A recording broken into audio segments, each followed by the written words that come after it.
अयोध्या का एक राजकुमार था। उसकी उम्र बचपन और युवावस्था के बीच की थी, यानी किशोर वय का था वह। उसने एक नई विद्या सीखा जिसके अनुसार वह बिना देखे केवल आवाज़ सुनकर तीर का सटीक निशाना लगा लेता था। उसके निशानेबाजी की यह कुशलता देखकर लोग उसकी बहुत तारीफ करते। उत्साह में वह भी इसका बार बार प्रदर्शन करता था। एक बार वह शिकार करने सरयू नदी के तट के जंगलों में गया। रात हो जाने के कारण राजकुमार ने अपने सहयोगियों के साथ वहीं नदी के किनारे कैंप लगा लिया। सुबह एक आवाज़ से उसकी नींद खुली। अभी पूरा उजाला नहीं हुआ था। राजकुमार जो अपने नए सीखे गए विद्या और शिकार के उत्साह में था, उसको लगा शायद कोई जानवर नदी में पानी पीने आया है। उसने बिना देखे अंधेरे में आवाज़ को निशाना बनाते हुए तीर चला दिया। तीर निशाने पर लगा। किसी इंसान के चीखने की आवाज़ आई। आश्चर्यचकित राजकुमार दौड़कर नदी किनारे पहुंचा तो देखा उसने किसी इंसान को तीर मार दिया था। उसने जिस आवाज़ को किसी जानवर द्वारा पानी पीने का आवाज़ समझा था, वह किसी इंसान द्वारा बर्तन में पानी भरने की आवाज़ थी। राजकुमार को बहुत ही अफसोस और दुख हुआ। अपने किए पर पछताते हुए वह राजकुमार मृतक युवक के अंधे माता पिता के पास पहुंचा। अपनी गलती मांगनी, क्षमा मांगा और जीवन भर उन्हें अपने महल में रखकर अपने माता पिता की तरह उनकी सेवा करने का वचन दिया। लेकिन माता पिता इस दुख को झेल नहीं सके और उनकी मृत्यु हो गई। चूँकि राजकुमार ने जानबूझकर उनके बेटे को नहीं मारा था, वह पछता भी रहा था, इसलिए उन लोगों ने राजकुमार को माफ़ कर दिया। लेकिन जब बेटे के शव को स्पर्श किया था तो उन्हें फिर से क्रोध आ गया। उन्होंने शाप दे दिया था कि जिस तरह हम लोग बेटे के वियोग में मर रहे हैं, वैसे ही तुम भी मरोगे।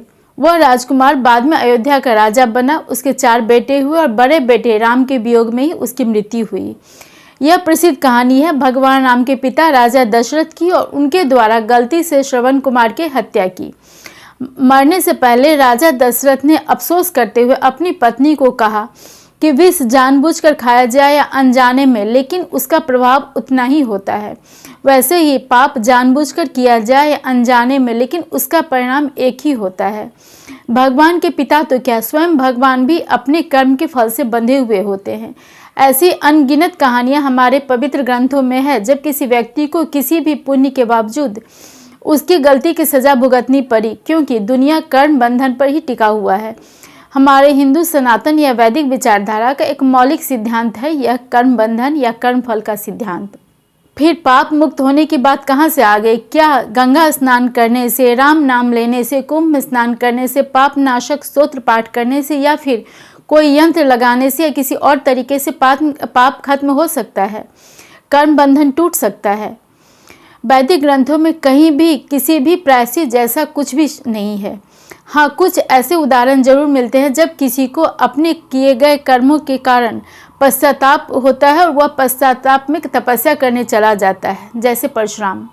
क्रोध और प्रतिशोध की भावना में परशुराम जी ने हजारों निर्दोष क्षत्रियों को भी मार दिया था, लेकिन उनके मन में इसके लिए अपराध बोध जरूर था। उन्होंने आज के कुरुक्षेत्र, जो उस समय समंत पंचक कहलाता था, में कठोर तपस्या किया। अपने पूर्वजों से उन्होंने अपने को पाप मुक्त करने का वरदान मांगा, लेकिन पाप मुक्त करने के किसी प्रायश्चित या अनुष्ठान का कोई उल्लेख कहीं नहीं मिलता। ऐसा पहला उल्लेख मिलता है पुराणों में और स्मृति में। समय क्रम में सबसे पहला पुराण माना जाता है भागवत महापुराण को। इसमें एक बड़ा ही इंटरेस्टिंग चेंज देखने को मिलता है। भागवत में एक प्रसंग आता है जब बलराम जी चलते सत्र में इसके मुख्य वक्ता सूत्र जी की हत्या कर देते हैं, लेकिन बाद में उन्हें लगता है कि उनका यह कार्य गलत था, उनसे बहुत बड़ा पाप हो गया है।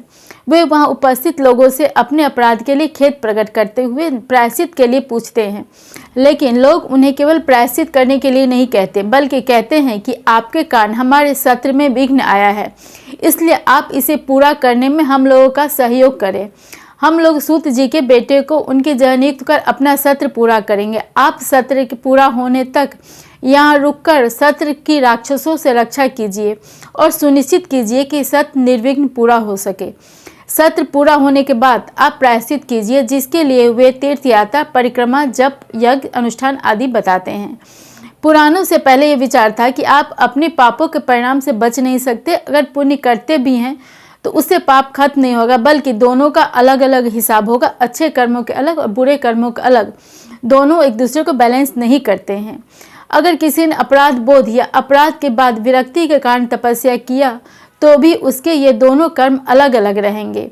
यहाँ तक कि कई जन्मों तक भी ये कर्म बंधन साथ रहते, यानी कर्म का जो फल है वह शरीर के साथ समाप्त नहीं होता है। लेकिन भागवत के सूत हत्या प्रसंग से संभवतः पहली बार यह विचार आया कि अगर आपसे कोई गलती हो गई हो अनजाने में या लापरवाही से, तो जितना संभव हो सके उसके नुकसान को कम करने का प्रयास कीजिए। फिर अपने शरीर को तकलीफ देकर ऐसे प्रायश्चित कीजिए ताकि दोबारा ऐसी गलती नहीं हो सके। यह तरीका ज़्यादा व्यवहारिक लग रहा था। धीरे धीरे अन्य पुराणों और स्मृति ग्रंथों में प्रायश्चित के अनुष्ठान की बात की जाने लगी। हर पाप के लिए उसकी गंभीरता के अनुरूप अलग अलग प्रायश्चित। कुछ पाप इतने जघन्य माने गए जिनके लिए प्रायश्चित संभव ही नहीं थी। जैसे अगर किसी बच्चे, ब्राह्मण, माता पिता या गाय की हत्या कर दी जाए, घरों में आग लगा दिया जाए, जलाशय को नष्ट कर दिया जाए, तो ऐसे पापों के लिए कोई प्रायश्चित नहीं था। लेकिन अगर अनजाने में या गलती से ऐसा अपराध हो जाए, उसके लिए बहुत ही कठिन प्रायश्चित का विधान था। उदाहरण के लिए गाय की हत्या अगर गलती से हो जाए तो एक लंबी अवधि तक, जो कि 7 महीने से 1.25 साल तक की हो सकती थी, किसी पीपल के पेड़ के नीचे कठिन तपस्या का जीवन जीते हुए उस व्यक्ति को केवल गाय का दूध या केवल एक समय खाकर घरों का जप करना होता था। बालू, गोबर, गौमूत्र, गंगाजल आदि से शरीर की शुद्धि करनी पड़ती थी। अनेक पापों के लिए भी अनेक तरह के प्रायश्चित अनुष्ठान के विधान किए गए। ये भले ही कर्म फल के बंधन से मुक्ति नहीं देते, लेकिन एक बात तो थी ही कि पापों के दैवीय विधान से बचने के लिए या उसके प्रभाव को कम करने के लिए मानवीय प्रयास को स्वीकृति मिल गई थी। शुरू में ये प्रायश्चित किसी विशेष पाप के लिए थे जो कि गलती से हो गए हो और व्यक्ति वास्तव में इस बात का पश्चाताप कर रहा हो। लेकिन पाप और प्रायश्चित का विचार करते समय कुछ ऐसे पाप भी थे जो जाने अनजाने या आवश्यकता वश प्रायः लोग करते थे। उदाहरण के लिए खेती करते समय या खाना बनाते समय कई छोटे छोटे जीवों की हत्या हो जाती है। हमारे शास्त्रकार व्यवहारिक लोग थे। उन्होंने जैनियों की तरह खेती करने से मना नहीं किया, बल्कि कहा कि अनाज का पहला भाग ईश्वर को और दूसरा भाग जरूरतमंद लोगों को दे दिया जाए, तो इससे ऐसे पाप कट जाते हैं। दान दिए जाने वाले भाग का नाम था अग्रहार। भूत यज्ञ की परंपरा यहाँ पहले से ही थी, इसलिए लोगों ने इसे भी सहर्ष अपना लिया। आज भी बहुत से किसान नया अनाज घर आने पर उसका कुछ भाग दान के लिए अलग रख देते हैं। कुछ ऐसे भी कार्य हैं जो शास्त्रों के अनुसार पाप हैं, लेकिन हम अपने सामान्य जीवन में जाने अनजाने करते ही रहते हैं। उदाहरण के लिए छोटा मोटा झूठ बोलना, किसी की बुराई करना, अपनी प्रशंसा करना, किसी का अहित सोचना, किसी के प्रति कुविचार रखना, अपने रूप, गुण, धन या पद का अभिमान करना, ये ऐसे पाप हैं जिससे किसी का नुकसान नहीं होता। लेकिन ये सही नहीं है, क्योंकि नुकसान की शुरुआत इन्हीं भावनाओं से होती है। अगर ऐसे पापों के लिए अनुष्ठान किया जाए तो हम में से अधिकांश लोग हमेशा प्रायश्चित का अनुष्ठान करते ही रहेंगे। इसलिए कहा गया कि हम में से शायद ही कोई हो जो पापों से पूरी तरह मुक्त हो। लेकिन अपने इन पापों की तरफ ध्यान आकर्षित करना भी जरूरी था, ताकि इनको कम से कम किया जाए। इसलिए प्रार्थनाओं में पापों से मुक्त करने की बात अब की जाने लगी। वेदों में कुछ गिने चुने श्लोक हैं जहाँ किसी बीमारी से त्रस्त व्यक्ति द्वारा यह मानते हुए कि यह बीमारी शायद उसके किसी बुरे कर्मों का नतीजा है, अपने आराध्य देव से कहा गया है कि मुझे मेरे कर्मों के लिए माफ़ कर इस बीमारी से निजात दिला दीजिए। पर इसके अलावा पापों से मुक्ति के लिए कहीं कोई प्रार्थना नहीं है। हर स्तुति या प्रार्थना धन, निधान, पुत्र, पौत्र, परलोक में आनंद जैसे फलश्रुति की ही बात करते हैं। लेकिन मध्यकाल में विशेषकर 11वीं 12वीं शताब्दी से कुछ ऐसे इक्का दुक्का स्तुति मिलने लगते हैं जो पापों से मुक्ति की बात करते हैं। 15वीं 16वीं शताब्दी में भक्ति संतों के विचारों से इसे अधिक बल मिला। आचार्यों के विपरीत ये संत न तो अधिक पढ़े लिखे थे, न ही शास्त्र पुराणों का ज्ञान था, लेकिन उनकी भगवान के प्रति निश्चल भक्ति, सरल जीवन एवं व्यवहारिक बातों के कारण जनसाधारण उनके प्रति बहुत आदर रखने लगे। इस समय तक धर्म कुछ लोगों के लिए आजीविका का साधन बन चुका था। साधारण लोगों को ब्राह्मणों के खर्चीले और अधिक कठिन अनुष्ठानों एवं पूजा पाठ की तुलना में संतों की बातें अधिक आकर्षक लगने लगी। इसी समय पाप मुक्ति की बात अधिक की जाने लगी। तुलसीदास जी कहते हैं, राम नाम से करोड़ों जन्मों के पाप नष्ट हो जाते हैं। गंगा स्नान से पाप नष्ट हो जाते हैं। पूजा पाठ, व्रत, स्तुति आदि से पाप नष्ट होने की बात भी इस समय की जाने लगी। अब संतों और शास्त्रों की बात को मिलाकर देखें तो यह लगता है कि ये ऐसे ही पाप हैं जो व्यवहारिक जीवन में हम करते हैं, जिससे किसी का नुकसान नहीं होता है और हम जनरली इसके प्रति बहुत अवेयर नहीं होते हैं।